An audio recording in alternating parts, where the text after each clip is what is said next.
ওম নমো ভগবতে বাসুদেবায়।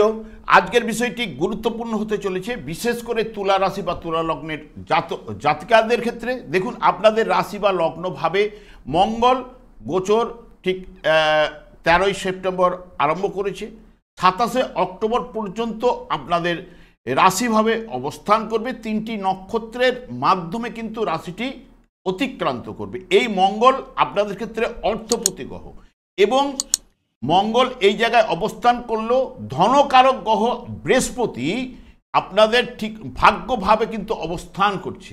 ভাগ্যভাবে এমনিতেই শুভ ফল প্রদান করে থাকে এবং বৃহস্পতি জীবকারক গ্রহ এবং মঙ্গলের উপর দৃষ্টি, অর্থাৎ সৃষ্টিজ্ঞাপকের সঙ্গে সৃষ্টিজ্ঞাপকের যে মিলন এবং মঙ্গলকে দৃষ্টি দেওয়া এবং তার সঙ্গে সঙ্গে পঞ্চমভাবে রাহুর উপরে দৃষ্টি দেওয়া।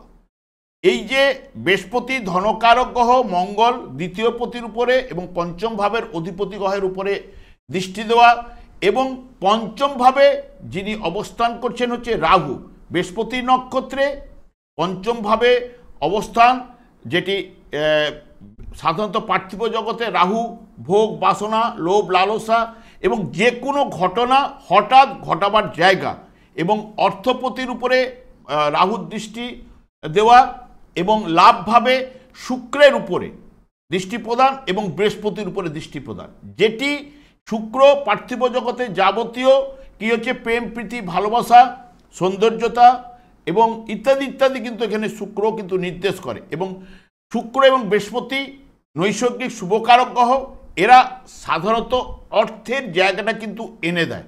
সেই কারণে দেখবেন রাশিচক্রের যে দ্বিতীয় ভাব বিশ্বরাশি শুক্রকে কিন্তু দেওয়া হয়েছে। এই যে শুক্র এবং বৃহস্পতির সঙ্গে যে রাহুর সংযোগ ঘটছে এবং দ্বিতীয় পতি মঙ্গলের সঙ্গে সংযোগ ঘটছে এবং আপনাদের ক্ষেত্রে অষ্টমপতি যিনি অপ্রত্যাশিতভাবে লটারি ফাটকা শেয়ার অর্থ সম্পদ সেই হচ্ছে শুক্রের সঙ্গে সংযোগ ঘটায়। হঠাৎ এই ভাগ্য উন্নতি ঘটতে পারে, বহু অর্থপ্রাপ্তি কিন্তু নিয়ে আসতে পারে এবং বেশ কয়েকটি রাশির ক্ষেত্রে আকস্মিক এবং অর্থপ্রাপ্তি এই শারদীয়া উৎসবে ভাগ্য উন্নতি ঘটতে চলেছে। বিশেষ করে কার ভাগ্যে ঘটতে চলেছে তা আমি আচার্য কমল শাস্ত্রী এই ভিডিওতে বিস্তারিতভাবে আলোচনা করব। ধৈর্য সহকারে আপনারা ভিডিওটি দেখবেন। আমার প্রিয় দর্শক বন্ধুকে আমার আন্তরিক অভিনন্দন, শুভেচ্ছা ও ভালোবাসা জানাই। আমি আশা করি অনাদির আদি গোবিন্দের অশেষ করুণায় আপনারা সকলেই কুশলে আছেন।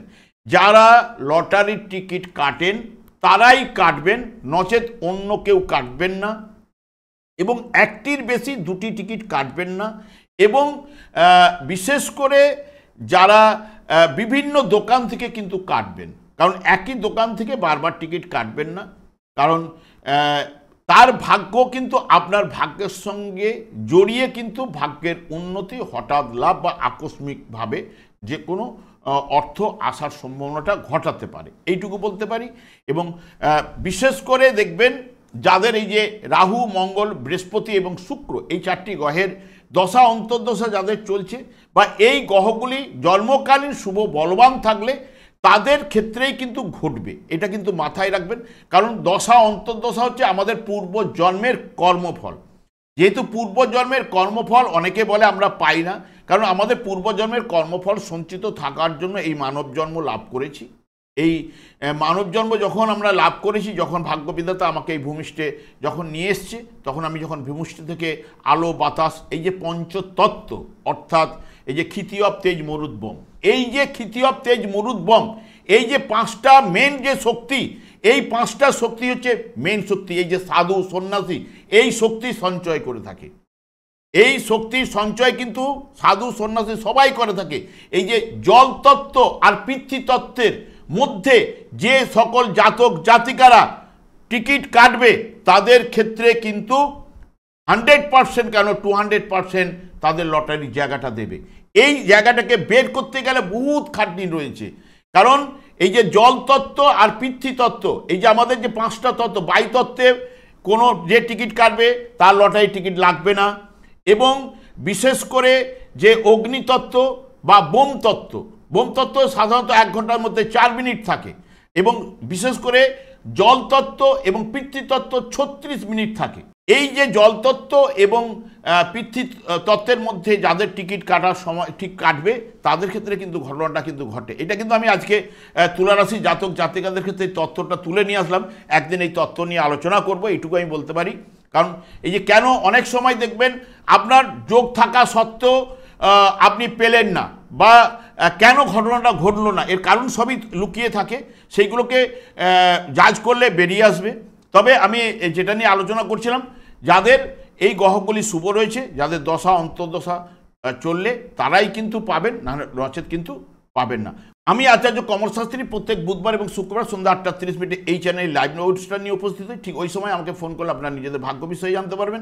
তাছাড়া বিভিন্ন ধরনের ভিডিও আপলোড করে থাকি, সেগুলি পাওয়ার জন্য আমার চ্যানেলকে সাবস্ক্রাইব করে বেল আইকনে ক্লিক করে রাখুন। যখন আমি লাইভ অনুষ্ঠান বা যে কোনো ভিডিও আপলোড করলে আপনাদের নোটিফিকেশন পৌঁছাবে। দেখুন, যেহেতু এই জায়গায় আপনাদের রাশিভাবে মঙ্গল নিজের নক্ষত্রে প্রবেশ করবে, এখানে রাহুর নক্ষত্রে এবং বৃহস্পতির নক্ষত্রে, এখানে 13ই সেপ্টেম্বর থেকে 23শে সেপ্টেম্বর পর্যন্ত দেখবেন এখানে রাশিভাবে অবস্থান করলে দ্বিতীয় ভাবের অধিপতি গ্রহ, সপ্তম ভাবের অধিপতি গ্রহ, এখানে মঙ্গল অবস্থান করলে চতুর্থ ভাবের উপরে দৃষ্টি, সপ্তম এবং অষ্টম ভাবের উপরে দৃষ্টি, যেটা মঙ্গলের দ্বিতীয়, এখানে রাশিভাবে থাকলেও দ্বিতীয় ভাবের অধিপতি গ্রহ অষ্টম ভাবের নির্দেশক, জাতককে সাহসী এবং শক্তিমান অহংকারী কিন্তু করে তুলবেই এই জায়গায়, এবং রুক্ষ মেজাজ হঠকারিতা এবং বিবাদ প্রিয়তাকে করে তুলবে, এবং জাতক সব বিষয়ে একটু বাড়াবাড়ি করে কিন্তু আপনারা এই মুহূর্তে ফেলবেন, এবং বিনা কারণে ভ্রমণ করাতে পারে, এবং শত্রুদের সমালোচনা, ব্যবসায় ব্যয় বৃদ্ধি ঘটবার সম্ভাবনা রয়েছে, লাভজনক ব্যবসায় কিন্তু আনন্দ কিন্তু ঘটবেই। এটা হচ্ছে মঙ্গলের নক্ষত্রে যখন যাবে। মঙ্গল রাহুর নক্ষত্রে যাওয়া, এই মঙ্গল রাহুর নক্ষত্রে এবং বৃহস্পতির নক্ষত্রে হয়তো হঠাৎ অর্থপ্রাপ্তি বা সম্পদ প্রাপ্তির জায়গাটা কিন্তু নিয়ে আসতে পারে। কারণ মঙ্গল যখন রাহুর নক্ষত্রে প্রবেশ করবে 24শে সেপ্টেম্বর থেকে 13ই অক্টোবর পর্যন্ত, দেখবেন এখানে মঙ্গল তো আমি আগেই বলে গেছি রাশিভাবে আপনাদের অবস্থান করলো, দ্বিতীয় ভাবের অধিপতি গ্রহ, এখানে সপ্তম ভাবের অধিপতি গ্রহ, অষ্টম ভাবের এখন দৃষ্টি দেওয়া এবং চতুর্থ ভাবের দৃষ্টি দেওয়া, নিজের সপ্তম ভাবের উপরে দৃষ্টি। রাহু আপনাদের পঞ্চম ভাবে অবস্থান করলে চতুর্থ ভাবের নির্দেশক এবং ষষ্ঠ ভাবেরও নির্দেশক রাহু, এবং তার সঙ্গে সঙ্গে এখানে রাশিভাবে আপনাদের দৃষ্টি দিচ্ছে, লাভভাবে শুক্রের উপর দৃষ্টি দিচ্ছে, অষ্টমপতির গ্রহের উপরে, এবং এখানে আপনাদের ভাগ্যপতি জায়গায়, ভাগ্যের জায়গায় বৃহস্পতি অবস্থান করছে, বৃহস্পতির উপরেও দৃষ্টি দিচ্ছে, যেটি সৃষ্টিশীল কাজকর্মে সফলতা কিন্তু নিয়ে আসবে, উচ্চশিক্ষায় অগ্রগতি, প্রেম প্রীতিতে সার্থকতা নিয়ে আসবে, এবং স্পেকুলেশন থেকে অর্থ লাভ, এবং লটারি যোগ, শেয়ার ফাটকা থেকেও অর্থ আসার সম্ভাবনা, মাতৃপক্ষ থেকে লাভবান আপনি হতে পারবেন, পরিবার ও গৃহে সুখ শান্তির জায়গাটা কিন্তু নিয়ে আসবে। এবং মঙ্গল যখন বৃহস্পতির নক্ষত্রে প্রবেশ করবে, বৃহস্পতি আপনাদের ভাগ্যের জায়গায় অবস্থান করছে, ষষ্ঠ ভাবের অধিপতি গ্রহ, তৃতীয় ভাবের অধিপতি গ্রহ, এবং বিশেষ করে মঙ্গল এখানে রাশি দ্বিতীয় এবং সপ্তম দৃষ্টি দিচ্ছে, চতুর্থ ভাব, সপ্তম এবং অষ্টমের উপর। বৃহস্পতি নবম ভাবে অবস্থান করলে তৃতীয় এবং ষষ্ঠ ভাবের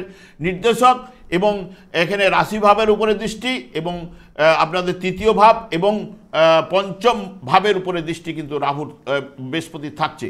এখানে যে জায়গায় 24শে অক্টোবর থেকে 27শে অক্টোবর পর্যন্ত যে ফলটা উঠে আসবে, অভিপ্রেত কাজকর্মের সফলতা, ধার্মিক করায়, তীর্থস্থান দর্শন করায়, এবং এই জায়গায় হিতকর কাজকর্মে ব্যয় বৃদ্ধি ঘটায়, ব্যবসা বাণিজ্যে আয় বৃদ্ধি ঘটাবে, সন্তানের কারণে গর্ব অনুভব করা, এবং ভাগ্য উন্নতি তথা অনুকূল যোগগুলো এখানে নিয়ে আসবে, এবং প্রতিযোগিতামূলক পরীক্ষায় সফলতা, কাজকর্মে অগ্রগতি, পারিবারিক জীবনে এবং গৃহে সুখ শান্তির জায়গাটা কিন্তু তুলে নিয়ে আসবে। এবং আপনাদের থেকে বিশেষ করে এই জায়গায় দেখবেন 3টি গ্রহ মাধ্যমে চন্দ্র কিন্তু প্রবেশ করবে। এই যে এখানে মঙ্গল যেহেতু অবস্থান করছে এবং অষ্টম ভাবের নির্দেশক, এখানে দ্বিতীয় ভাবের নির্দেশক চন্দ্র, যখন এখানে 24, 25, 26 তারিখে তুলা রাশিতে চিত্রা এবং সাথী এবং বিশাখা নক্ষত্র দিয়ে পাস করবে, তখনও দিতে পারে। এই জায়গায় যখন বৃহস্পতি রয়েছে বিশাখা নক্ষত্রে, বিশাখা নক্ষত্রের মাধ্যমে 24, 25, 26 এই জায়গাটাতে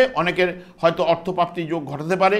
পঞ্চম ভাবে যখন প্রবেশ করবে, পঞ্চম ভাবে অতি অবশ্যই কুম্ভ রাশিতে দেখবেন 3টি নক্ষত্রই রয়েছে, যেখানে ধনিষ্ঠা নক্ষত্র যেটি মঙ্গলের নক্ষত্র, শতভিষা নক্ষত্র এবং পূর্বাদ্রপদ নক্ষত্র, এই জায়গাতে এবার এখানে পূর্ব ভাদ্রপদ নক্ষত্র পর্যন্ত এই 3টে জায়গায় যখন চন্দ্র প্রবেশ করবে গোচরে গিয়ে ঠিক 4 তারিখ কি 5 তারিখ অক্টোবরের এরকম তারিখগুলো হবে, একটু দেখে নেবেন। এই জায়গাতে ঘটনাটা ঘটাতে পারে। আর সিংহ রাশিতেও কিন্তু যখন লাভভাবে শুক্রের জায়গায় যখন প্রবেশ করবে সেই জায়গাটাও কিন্তু ঘটাতে পারে এখানে পূর্ব ফাল্গুনী নক্ষত্রে। এবং আবার তুলা রাশিতে যখন আবার ঘুরে আসবে 21, 22, 23 তারিখে অক্টোবরের, সেই সময়টাও ঘটনা ঘটাতে পারে। ভাগ্যভাবে গেলে সে দেবে না, অষ্টমভাবে এখানে মঙ্গল রয়েছে। এই জায়গায় যে মৃগশিরা নক্ষত্রে যে মঙ্গল 6 ডিগ্রি 40 পর্যন্ত এখানে রয়েছে, এই সময়েও কিন্তু ঘটাতে পারে। ওই সময় দেখতে হবে আপনাদের খেলার ডেট সময় বা এগুলো আছে কিনা, এই জায়গাগুলো থেকে দিতে পারে। এইটুকু আপনাদের বলতে পারি। মঙ্গল এবং বিশেষ করে বৃহস্পতির নক্ষত্রে যখন চন্দ্র গিয়ে প্রবেশ করবে এই ঘটনাগুলো ঘটাবার সম্ভাবনা কিন্তু আসতে পারে। তবে আমার বলার উদ্দেশ্য একটাই, যারা লটারির টিকিট কাটেন তারাই কাটবেন, অন্যান্যরা কেউ কাটবেন না। বা এটা আমার নয় যে আপনাকে লটারির টিকিট কাটার জন্য জোর করব। আপনাদের ভাগ্যে যা থাকবে একটা টিকিটেই কাটলে তার ভাগ্য উন্নতি ঘটবার সম্ভাবনা দেবে। একটার বেশি 2টো টিকিট আমি কাটতে কখনোই কাউকে বলছি না। এবং কেটে দেখলে হয়তো যার রয়েছে তারাই কিন্তু কাটবে। আমি আগেই বলে গেছি, যাদের দশা অন্তর্দশা এই গ্রহগুলো জন্মকালে শুভ বলবান থাকবে তাদের জীবনেই কিন্তু ভাগ্য উন্নতি ঘটবে। আমি আর দীর্ঘায়িত না করে আমি আচার্য কমল শাস্ত্রী প্রত্যেক বুধবার এবং শুক্রবার সন্ধ্যা 8:30 এই চ্যানেল লাইভ অনুষ্ঠান নিয়ে উপস্থিত হই। ঠিক ওই সময় আমাকে ফোন করলে আপনারা নিজেদের ভাগ্য বিষয়ে জানতে পারবেন। তাছাড়া বিভিন্ন ধরনের ভিডিও আপলোড করে থাকি, সেগুলি পাওয়ার জন্য আমার চ্যানেলকে সাবস্ক্রাইব করে বেল আইকনে ক্লিক করে রাখুন। যখন আমি লাইভ অনুষ্ঠান বা যে কোনো ভিডিও আপলোড করলে আপনাদের নোটিফিকেশন পৌঁছে। আমি অনাদি গোবিন্দের কাছে প্রার্থনা করি আপনারা ভালো থাকুন, সুস্থ থাকুন, আনন্দ থাকুন। আজ এই পর্যন্ত, পরে ভিডিও দেখাচ্ছে। নমস্কার।